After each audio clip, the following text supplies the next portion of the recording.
సంవత్సరము ఎద్దు తిన్నది ఇంకెత్తుది తిన్నది ఆయన ప్రాజెక్టులకు గుంజుకపోయింది. మళ్ళీ ఇప్పుడు కూడా మా ఏరాలు చూసింది, ఇద్దరు ఏరాలు చూసిండు. కలవడంగా ఎగవాడికి వచ్చింది 2 పెద్ద పుల్లు పత్తి చేనులో మా చేనుకు వంగడి.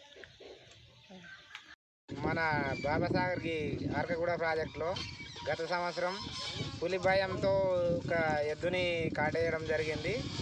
మళ్ళీ ఈ సంవత్సరం మళ్ళా పులి కనబడ్డది.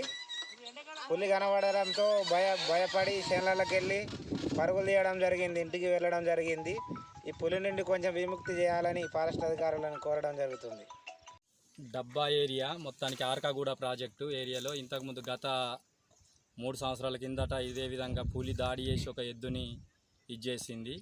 అదేవిధంగా ఈరోజు ఇంకా అదేవిధంగా కూలోళ్ళు చేన్లకు పనుల మీద రాగానే వాళ్లకు అగుపడ్డాయని చెప్పి రిటర్న్ ఇండ్లకు పరుగులు తీసిండ్రు. పరుగులు తీసిన వెంటనే ఒక 20-30 మంది వచ్చి ఇక్కడ ఇచ్చేసినాం. ఫారెస్ట్ వాళ్ళకి ఇంకా ఇన్ఫర్మేషన్ ఇచ్చినాం. వాళ్ళు ఇంకా సార్లు వచ్చి వాళ్ళు మొత్తానికి గ్యాదర్ చేస్తారు. దాని ఆనవాళ్ళన్నది ఏమి ఇంకా ఇప్పటి వరకు అడుగుజాడ కానీ ఏది దొరకలేదు. దాని తర్వాత వాళ్ళు ఏదన్నా అడుగుజాడలతోటి ఇచ్చేస్తే ఆ తర్వాత సమాచారం. ఇప్పటికైతే మాకేందంటే ఈ చేన్లలో రైతులకు అంటే మొత్తానికి భయాందోళనకు గురి అవుతున్నాం కాబట్టి ఫారెస్ట్ వాళ్ళు దీనిపైన చర్య